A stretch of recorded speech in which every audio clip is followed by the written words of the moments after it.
ہم نے آپ سے کہا تھا کہ نہ چوپو، آپ نے کہا نہیں نہیں چوپنا ہے، تو پھر چوپو اور مزے لو۔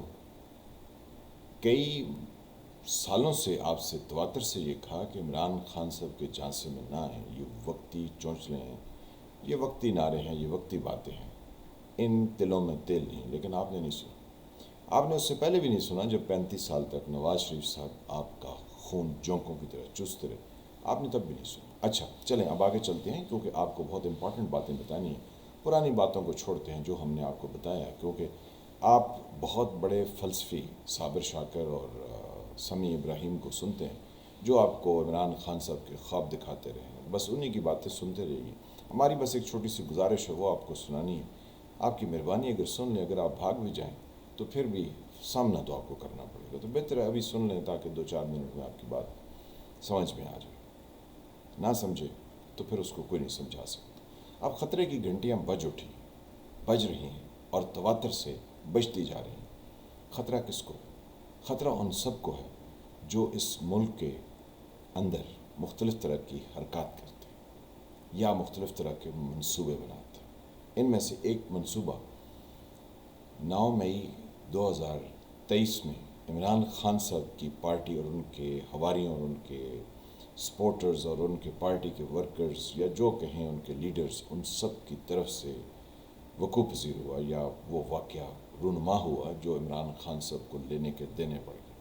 اگر 8 مئی کا ذکر کریں تو کوئی یہ نہیں کہہ سکتا تھا کہ کل عمران خان صاحب کے پاس جتنے ان کے چیدہ فیڈرل کیبنٹ کے وزیر ہیں، جن کا وہ کہہ رہے تھے کہ اسی وجہ سے میں نے ان کو پنجاب کا ٹکٹ نہیں دیا کیونکہ یہ تو میرے فیڈرل کے منسٹر ہیں، تو وہ عمران خان صاحب کو یوں چھوڑ کے جیسے خزاں کے پتے جھڑتے ہیں۔ اب کہنا میں آپ سے یہ چاہ رہا ہوں کہ جو آپ نے تھم نیل پر بھی دیکھا، دو بہت امپورٹنٹ چیزیں دیکھی۔ ایک یہ تھا کہ ہنجڑوں کے ہاں اولاد، ہنجڑے عام طور پر ہم خواجہ سراؤں کو کہتے ہیں، اور وہ اولاد کی نعمت سے محروم ہوتے ہیں، ان میں یہ صلاحیت نہیں ہوتی کہ ان کی اولاد ہو، تو یعنی دس از امپاسبل۔ تو اگر ان کے ہاں کوئی اولاد ہو جائے تو پنجابی میں کہتے ہیں ہنجڑیاں دے گھر بچہ ہویا انہیں چم چم کے مار دیتے، یعنی ایک امپاسبل چیز تھی، تو ان کے ہاں اگر وہ ہو گئی تو پھر اس بچے کا یہی اشر ہوا کہ انہوں نے اس کو اتنا لاڈ کیا، اتنا پیار کیا، اتنے اپنے ساتھ جوڑا، اس کو اتنا چوما کہ وہ بچہ انہوں نے مار دیا۔ اب یہ بات کس پر صادق آتی ہے؟ نانا عمران خان صاحب پر صادق نہیں آتی، آپ غلط سمجھ رہے ہیں۔ یہ بات صادق آتی ہے وہ جماعت جو 9 مئی کی صبح تک بالکل دور دور تک یہ ایکسپیکٹ ہی نہیں کر رہی تھی کہ اس کو موقع مل جائے گا کچھ سیاست کرنے کا، کوئی بات کرنے کا۔ تو عمران خان صاحب کے لوگوں نے یہ ساری واردات کی تو مسلم لیگ نواز، یعنی نواز شریف صاحب، شہباز شریف، مریم اور مسلم لیگ نواز کے بقایا سب لوگ جماعت دھمالیں ڈال رہے ہیں۔ یہ جناب اس خواجہ سرا کے بچے کی طرح ان کے پاس آ گیا ہے کہ جی ہمارے تو ملک میں عمران خان صاحب نے یہ کر دیا، موقع مل گیا اب نواز لیگ کو۔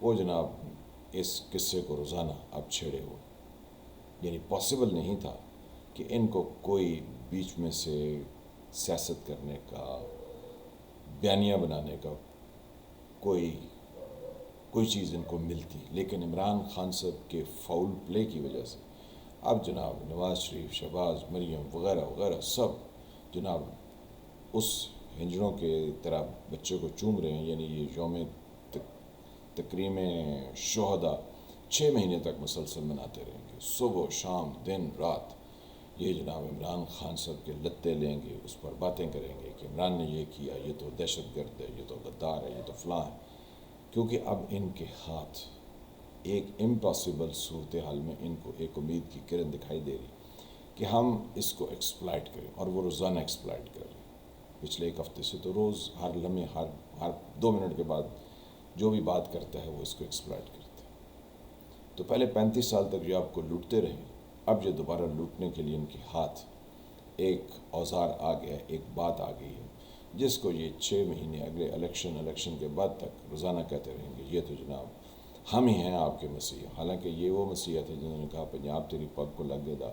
پھر 35 سال کی ان کی تاریخ آپ کے سامنے ہے، یہ ہیں وہ ذرائع جن سے ہم نے یہ دولت کمائی، اور جناب ہم تو کوئی معاہدہ کر کے نہیں گئے تھے، ہم نے تو کوئی این آر او نہیں لیا تھا، ہم نے تو کوئی کچھ نہیں کیا تھا، اور ہم تو میمو گیٹ میں چڑے تھے، اور ہم نے یہ نہیں تو ہم نے وہ نہیں. یہ ساری کہانیاں ان کی اب دوبارہ سے یہ دہرانے کو تیار ہیں، کیونکہ انہوں نے اندر خانے یہ طے کرنے کی کوشش میں ہیں کہ ہم پرانی تنخواہ پر کام کرنے کو تیار ہیں، مہربانی کر کے عمران خان صاحب نے آپ کے ساتھ یہ کیا، اب ہمیں دوبارہ گود لے لیجیے. یہ ان کی پوری خواہش ہے، جبکہ دوسری طرف وہی آنا بند ہو گئی. ہاں، یہ عمران خان صاحب پر فٹ آتا ہے، کیونکہ 2015-16 میں ہوا چلی تھی، ایک فرشتہ تھا جو کہ وہی لے کر آتا تھا. تو یہ بھی دنیا کی تاریخ میں پہلی دفعہ ہوا کہ وہ فرشتہ کسی خاتون کے پاس وہی لے کر آتا تھا. تو اس نے اس خاتون سے کہا کہ آپ جو ہے وہ عمران خان صاحب سے شادی کر لیں تو آپ فرسٹ لیڈی بن سکتے ہیں، یعنی بشریٰ بی بی، جن کو پنکی پیرنی کے نام سے بلایا جاتا ہے. آئی ڈونٹ نو کہ اس کو کیوں بلایا جاتا ہے. تو جناب ان خاتون نے اپنے شوہر نامدار سے تعلقات توڑے اور عمران خان صاحب کے ساتھ عدت میں نکاح کر دیے، جو کہ فاسد نکاح ہوا ان کے نکاح خان کے بقول، اور پھر دوبارہ سے بھی نکاح پڑھوایا گیا وغیرہ وغیرہ. بہت لمبی کہانیاں، دردناک، شرمندہ ہونے والی. لیکن شرمندہ وہ ہوتا ہے جس کو شرمندگی ہو، جو شرمندہ نہ ہونا چاہے اس کو کوئی شرمندہ کر سکتا ہے؟ نہ کچھ نہیں کر سکتا. بار کیا اس فرشتے نے یہ بھی کہا کہ عمران خان صاحب وزیر اعظم بنیں گے، ان کی حکومت بہت اعلیٰ چلے گی، یہ نیا پاکستان بنائیں گے. اور پھر یہ کسی کے فوت ہونے پر، یعنی کسی میت والے گھر جہاں فوتگی ہوئی ہو، عمران خان صاحب جس دن جائیں گے اس دن ان کی حکومت چلی جائے گی. پھر وہ اپنے دور اقتدار میں کسی کے ہاں گئی نہیں، کوئی قریبی سے قریبی بھی ان کا فوت ہو گیا. یعنی جیسے بہت سارے ان کے قریبی ایسے تھے جو کہ فوت ہو گئے ان کی پارٹی کے. فار ایگزامپل ان کے وہ ایک کراچی کے تھے، کیا نام ہے، حق نام کر کے ان کا تھا، وہ فوت ہو گئے. تو عمران خان صاحب ان کے جنازے میں نہیں گئے تھے. تو عمران خان صاحب نے وہ ساری باتیں مانی جو اس فرشتے نے اس نئی پیرنی کو بتائی تھیں. اور پھر عمران خان صاحب کو اس فرشتے نے یہ بھی بتایا تھا کہ جس دن آپ کی حکومت ختم ہوگی آپ کی مقبولیت کا گراف آسمانوں کو چھوئے. پھر اس نے بتانا تھا کہ آگے آپ نے کیا کرنا ہے، لیکن وہ فرشتہ آنا بھول گیا، یعنی وہی آنی بند ہو گئی. اور یوں پیرنی صاحبہ کو بھی نہ پتہ چلا کہ آپ کیا کریں. تو پھر 9 مئی کی واردات ہوگی. اب 9 مئی کی واردات جو ہے وہ ہو چکی، لیکن اس کے مثمرات، اثرات کیا ہوں گے، یہ ایک بہت بڑی بحث ہے جو کہ اس وقت چل رہی ہے. تو آپ کو ایک چھوٹا سا ہنٹ دے دیتے ہیں جو کہ آپ یہ جان سکیں کہ آنے والے دنوں میں عمران خان صاحب کے لیے کون سی مشکلات کھڑی. عمران خان صاحب کی جماعت کو یعنی بین نہیں کیا جائے گا ان اے وے کہ اس نے 1 2 3 اقدامات ایسے کیے ہیں جو کہ ٹھیک نہیں، تو لہٰذا اس جماعت کو کالعدم قرار دیا جاتا ہے. سپریم کورٹ کو یہ ریفرنس یا یہ کیس بھیجا جاتا ہے کہ وہ اس پر فیصلہ دے. ایسا کچھ نہیں ہوگا، کیونکہ اس جن کے ہاتھ 6 مہینے کے لیے یوم شہداء یا یوم تکریم شہداء آ گیا، انہوں نے ایک نیا طریقہ سوچ لیا. کیونکہ وہ پرانی تنخواہ پر راضی ہیں کام کرنے کے لیے اور روزانہ منتیں کرتے ہیں کہ ہمیں دوبارہ سے نوکری پر رکھ لیں، تو انہوں نے طریقہ ایک نکالا ہے جو کہ عمران خان صاحب کے لیے بہت ڈسٹربنگ ہے، بہت مشکل میں ان کو ڈالے گا. اور وہ یہ ہے کہ عمران خان صاحب کو وہ دہشت گرد ڈکلیئر کریں گے، ان کی جماعت کو بھی دہشت گرد ڈکلیئر کریں گے کہ انہوں نے حملے کیے، انہوں نے ہماری املاک کو نقصان پہنچایا، ہماری وہ تمام املاک جو کہ ہمارا بہت قیمتی سرمایہ تھی، انہوں نے دہشت گرد کارروائیاں کی. تو یوں دہشت گرد کر کے عمران خان صاحب کو اور ان کی جماعت کو دہشت گرد کے لیبل میں دفنا دیا جائے گا. جو پاکستان سے باہر پاکستانی عمران خان صاحب کی محبت میں فریفتہ تھے اور بہت بلند و بام قسم کی باتیں کر چکے، ان کے نیشنل آئی ڈی کارڈ اور پاسپورٹ کینسل ہو.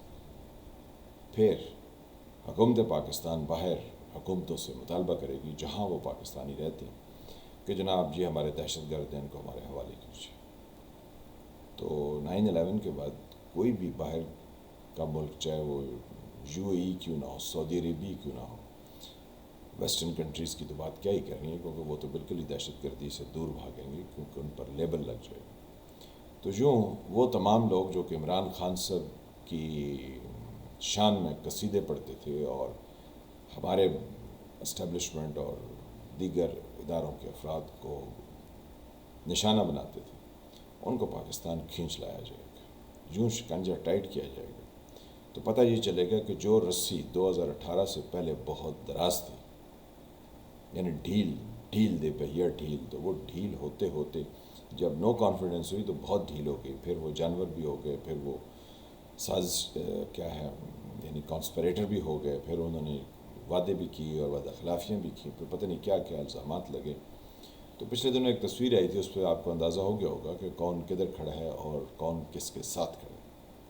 تو عمران خان صاحب کے یہ تمام لوگ اس شکنجے میں آئیں گے جہاں پر 6 مہینے مسلسل ان کے ہاں جو ایک کیا ہے ایک نسخہ کیمیا ان کے ہتھے لگ گیا، انہوں نے اس کو چوم چوم کے چاٹ کے لگتا ہے وہ اپنے آپ کو تباہ کریں گے، کیونکہ نواز لیگ کے ہتھے یہ بات آ جائے تو وہ پرانی تنخواہ پر ان کو دوبارہ سے رکھ لیں۔ یہ ممکن نہیں، کیونکہ نواز شریف صاحب وہی ہیں جنہوں نے کہا تھا آپ کو حساب دینا ہوگا، تو پھر نواز شریف نے تو کہا تھا حساب دینا ہوگا، تو انہوں نے کہا ہاں جی بالکل آپ نے درست کہا نواز شریف صاحب آپ کو حساب دینا ہوگا۔ تو بس یہی صورتحال چلتی رہے گی۔ آپ دیکھیے کہ آنے والے دنوں میں کیسے کیسے طوفان پی ٹی آئی میں اٹھتے ہیں اور پھر اس کے بعد مسلم لیگ نواز میں اٹھتے ہیں۔ صورتحال کافی دلچسپ ہے۔ نواز شریف صاحب آپ کو بار بار یقین دلائیں گے کہ وہ آپ کے مسیح ہیں، اگر آپ اسی سراغ سے پھر ڈسے جائیں تو پھر مومن تو نہ ہوگا، کیونکہ مومن ایک سراغ سے 2 بار نہیں ڈسا جاتا۔ تو ذرا سوچئے، لیکن پاکستانی عوام سوچتے نہیں ہیں، شکم پرور ہیں، پیٹ بریانی کی پلیٹ دیکھتے ہیں تو ڈل جاتے ہیں اس لوٹے کی طرح جو بے پیندے کے ہوتے ہیں۔ تو شعور اور سمجھ اس کے لیے جدوجہد کرنی پڑتی ہے، اور پاکستان کی تاریخ کو سمجھنے کے لیے کئی دہائیوں تک اس کو دیکھنا، سمجھنا اور اس کا خیال کرنا پڑتا ہے کہ کون کس طرف کب بیٹھ جائے، کیونکہ کچھ لوگ الیکشن میں کھڑی اس لیے ہوتی ہیں کہ پیسے دو تو پھر بیٹھ جائیں، تو کچھ زندگی میں مختلف جگہوں پہ ایسے کھڑے ہوتے ہیں کہ ان کو کچھ دیا جائے تو بیٹھ جاتے ہیں۔ تو بس یہی پی ٹی آئی کے ساتھ ہوا ہے، اور کچھ اسی طرح کا ماجرا آگے آنے والے دنوں میں بھی ہوگا۔ بس انٹرسٹنگ پولیٹیکل گیم از آن۔ یہ اس میچ کی طرح ہے جو کہ ٹیسٹ میچ ہوتا ہے، تھوڑا لمبا ہوتا ہے، لیکن ہر روز وکٹیں گر رہی ہوں، رنز بن رہے ہوں، تو لوگ انجوائے تو کرتے ہیں۔ میں ہوں فالح ملک، آپ دیکھ رہے تھے ایس ٹی وی۔ جن فرینڈ نے چینل کو سبسکرائب نہیں کیا اس کو سبسکرائب کریں، گھنٹی کے نشان کو دبا دیں تاکہ آپ کو نئی آنے والی ویڈیوز ملتی رہیں۔ ویڈیو کو لائک کریں، شیئر کریں، کمنٹ کریں، اور چینل کو لازمی سبسکرائب کریں۔ ملتے ہیں کسی نئے ٹاپک سے، تب تک کے لیے خدا حافظ۔